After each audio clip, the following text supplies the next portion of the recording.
Beyond winning another title, the world's most renowned athlete has one goal: to keep his team together. A team that has won the NBA championship in the last 5 full seasons in which Michael Jordan has played. A team that has become one of the greatest dynasties in the history of sports. But the future of the Bulls remains uncertain, which is why every remaining Bulls game is something to savor. Tonight, Michael Jordan plays in what could be his final regular season game, and he plays it against the New York Knicks, an opponent Jordan has tortured over the years, a team that barely avoided a first-round date with Chicago, and so a team that could be facing Michael Jordan for the last time tonight. The Knicks and the Bulls next. Score. That was Houston's first. Michael. It's a 2-point basket. His first of the night. 4 points. He had 2 free throws early. Yeah, you know, I was available for that too. It cost too much. All right, back to you, Bob. All right, thanks, Ahmad. And Spike, Terry Cummings, the veteran, just in. His reverse shot ties the game at 29, but not for long. The turnaround by Michael gives the Bulls the lead again and gives him 6 points. Shot blocker. That's 2 straight layups by Terry Cummings, simply off guard penetration to drop off in the lay-in.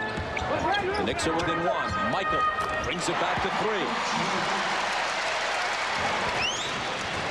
3. 8 points for him. Terry Cummings along with it. Rebound Jordan. And the only series the Knicks won, they won in 7 games in '94 when Michael was playing baseball. Scoop shot by Michael. And even then, when the Knicks won, Time to taunt him, to dare him to shoot. Jordan.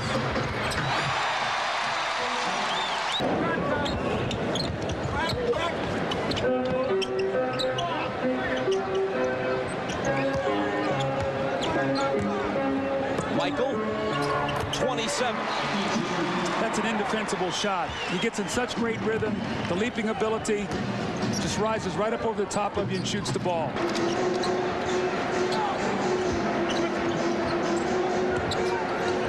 Michael with room. 29. It'll be interesting to watch it if Jordan continues to play, because Phil Jackson told us earlier he'll talk to Michael and see how he feels, and if Michael wants to pile up the numbers, he'll let him go. Michael Jordan is so good off the basketball, but again, when he wants to get comfortable, he goes into that low post. He looks over his shoulder, feels the defense, and always goes away from pressure. And then he uses the screen. The next time down the floor, he sets up Anthony Bowie, waits for the screen to come to him. Great footwork. Allen Houston was late switching the play, and he gives up the open shot. I think they have to be very concerned about Dennis Rodman right now, not because he's playing power forward, because they're playing him at center now. Jordan has 31. And he's expended so much energy during the course of the regular season because they don't have the depth in the bench, that when he gets into the playoffs, he's going to be a very fatigued player also. Would hit Jerry Rice on the run, where Steve Young would hit him right in the middle of the numbers, and he'd have to turn and run. Jordan, floater in the lane. 35 for him. Now Michael's staring Bowie down, and he crosses him over, and watch as he gets his balance off of one leg, fades right into the jump shot, nothing but net, runs down the court and say, yeah, okay, I'm starting to feel a little bit better tonight. Going with the 2 point guards in the game at the same time as they have at various points in this game has worked pretty well for the Knicks. Childs and Ward. Here comes Pippen. Burrell, now Michael. Timeout New York. Tied at 98. Michael with 39. Much out of the question, and it looks like Michael has put a lock on the scoring title. Here's his most recent 2 just before the break, tying the game at 98. Well, the Bulls are really a selective running team now. They'll run off deflections, they'll run off steals. And that time, Scottie Pippen does a nice job of keeping the ball centered in the floor. Burrell runs the lane, and Michael, the third man down, and the powerful finish. And the Bulls have tied this game.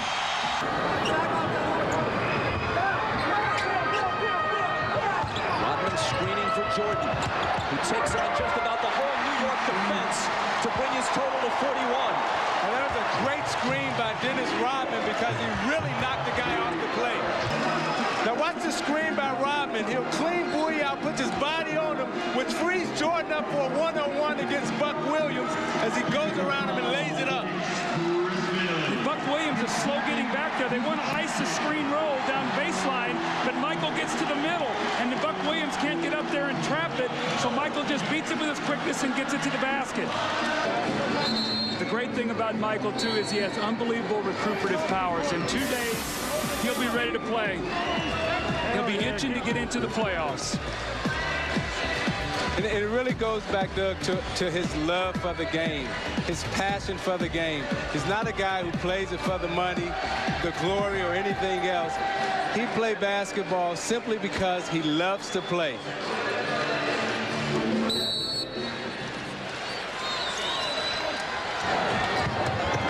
Seven seconds. Cummings got to get it away quickly. Wasting some time with some fakes.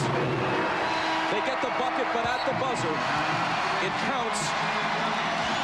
And as has so often been the case with the Knicks against the Bulls, they come close, but they fall short. All right, thanks, Bob. Michael, we talked about the scoring title before the game. You said you weren't going to do anything special, just go out and play a game. 44, that was kind of special. Well, I made my free throws. That's another point that you talked about, too. You know, I've been working on my free throws a little bit, and tonight I got fouled quite a bit, and I just went to the free throw line very confidently and knocked down the free throws, and you know, that was most of my points, I'm pretty sure. You guys win tonight, but you sort of struggled towards the end of the season. Is a week enough time for you to turn it around and get ready for the playoffs? Oh, I think so. I think the problem is that we hadn't had practices at all, and you know, our rhythm and our continuity has totally been out of whack, and you know, now we got a week to get ourselves in shape, you know, game shape, and get some of our guys healthy and get some practice time to get our rhythm back. And defensively, we seem disoriented out there a little bit, and I think we have to get that back a little bit. So many people talking about this being the last regular season game. Is this your last regular season game? I'm not going to ask you that question, but you can tell me if you like. Okay, so then it is a question. Actually, you know, I'm just taking it game by game, and you know, right now nothing's been etched in stone, and you know, everybody's just trying to enjoy the moment. Whatever happens next year happens, you know, and there's a lot of speculations going on right now, but nobody knows, and you know, I think time will tell. All right, so you relax a couple of days, get yourself together. We'll see you next Sunday. All right, back to you, Bob.